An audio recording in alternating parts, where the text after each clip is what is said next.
ഒരു ബാഗ് മാത്രം മതി എതിരാളിയെ വിറപ്പിക്കാൻ. സുഷമ സ്വരാജിന്റെ മകളും BJP MP-യുമായ ബാൻസുരി സ്വരാജാണ് ഒരു ബാഗ് കൊണ്ട് പ്രിയങ്ക ഗാന്ധിയെ വിറപ്പിച്ചു വിട്ടത്.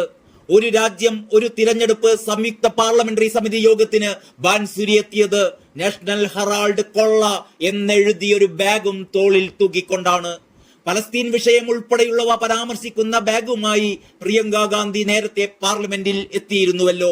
പലസ്തീനു വേണ്ടി കണ്ണീരൊഴുക്കി മാധ്യമ ശ്രദ്ധ പിടിച്ചുപറ്റാൻ ശ്രമിച്ച പ്രിയങ്കയുടെ ആ കാപട്യത്തിന് നല്ല കിടിലൻ മറുപടിയായിരുന്നു അവരുടെ കുടുംബം നടത്തിയെന്ന് ആരോപിക്കപ്പെടുന്ന കൊള്ളയുടെ ഈ ഓർമ്മപ്പെടുത്തൽ.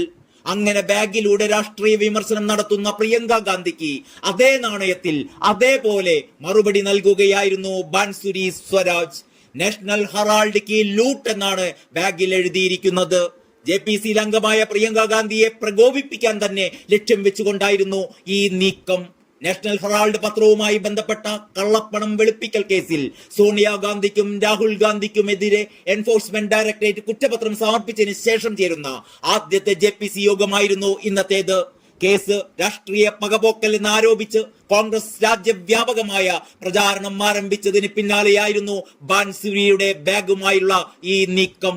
ഡിസംബറിൽ പലസ്തീനും ബംഗ്ലാദേശിലെ ന്യൂനപക്ഷത്തിനും ഐക്യദാർഢ്യം പ്രഖ്യാപിച്ചുകൊണ്ടുള്ള ബാഗുകളുമായി പ്രിയങ്ക ഗാന്ധി പാർലമെന്റിൽ എത്തിയത് വൻ ചർച്ചയായിരുന്നു. തുടർന്ന് BJP MP അപരാജിത സാരംഗി പ്രിയങ്കക്ക് സിഖ് വിരുദ്ധ കലാപം ഓർമ്മിപ്പിക്കുന്ന 1954 എന്ന് ചുവന്ന അക്ഷരത്തിൽ എഴുതിയ ഒരു ബാഗ് സമ്മാനമായി നൽകുകയും ചെയ്തിരുന്നു. അതിനേക്കാളൊക്കെ വലിയ അടി തന്നെയാണ് ബാൻസുരി ഇപ്പോൾ കൊടുത്തിരിക്കുന്നത്.